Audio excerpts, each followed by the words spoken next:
আমাদের এই এলাকায় সবাই তরকারি খেতে করে, ওই দেখা দেখিয়ে আমিও এই বছর করছি।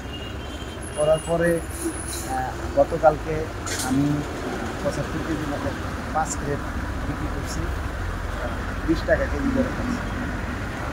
এখন আমাদের সার, বীজ, ওষুধ এগুলো সব খরচ পানি টানি দিয়া তেমন একটা ভালো প্রফিট হবে না, লস হবে।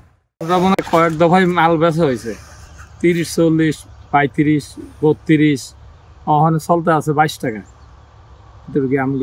পাইকারি আইয়ে আমরা দিয়ে দিই। পাইকারেরা কিছু নেয় ফরিদগঞ্জ, কিছু নেয় চাঁদপুর, কিছু হাজিগঞ্জ, কিছু রামচন্দ্রপুর, যার যেখানে মুখা পাইকারি নেয়। আমি এনে করছি 3 ঘন্টা, আল্লাহ দিলে ভালোই হয়েছে আমার। এই ঈদে জামা জুতো অ্যাক্সেসরিজের ডিসকাউন্ট। মানে রোয়ার 45 দিন খরচ থেকে আমরা মনে করেন ধরা তো 50 দিন 60 দিনের খরচ থেকে বিক্রি করতে পারি। বিক্রি করতে পারি তো প্রথম যে আমরা বিক্রি করছি তখন এলাকাতেই করছি, তখন প্রথম করছি আমি 45 টাকা করে। 45 টাকার পরের থেকে এই 2বার কাটার পরে দিয়া 25 টাকা, 30 টাকা, আমার মনে করেন 20 টাকা 22 টাকা করে চলে। এই যে বাজারে বাবুরহাট করি, মহামায়া করি, আবার মাল বেশি হয়ে গেলে চালানি মাল লাগে দিই, নোয়াখালী দিই, রামগঞ্জ, সোনাপুর এই ধরনের রাখা যায় রাস্তাবাড়ির দিকে।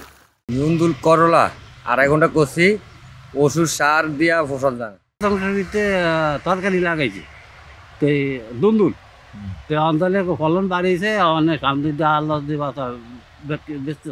আমি করলা করছি 6% আর দুন্দুল করছি 12%। দুন্দুল বেচছি আজকে 24 টাকা করে।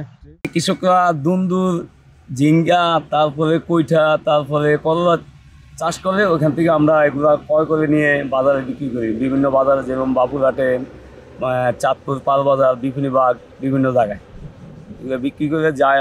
যে ওনাদের কাছ থেকে যেই পরিমাণ যেই টাকা দিয়ে কিনি, এর থেকে আমাদের সামান্য কিছু আয় হয়, ওইটা দিয়ে আমাদের সুন্দরভাবে আমাদের সংসার চলে। চাঁদপুর সদর উপজেলায় আমাদের সবজি উৎপাদনের লক্ষ্যমাত্রা ছিল প্রায় 1000 হেক্টর। 24-25 অর্থ বছরে আমাদের 1000 হেক্টরের লক্ষ্যমাত্রা অর্জিত হয়েছে। আমার মাঠ পর্যায়ে উপ সহকারী কৃষি কর্মকর্তারা আছেন, তারা কৃষকদের সার্বিক সহযোগিতা প্রদান করছেন।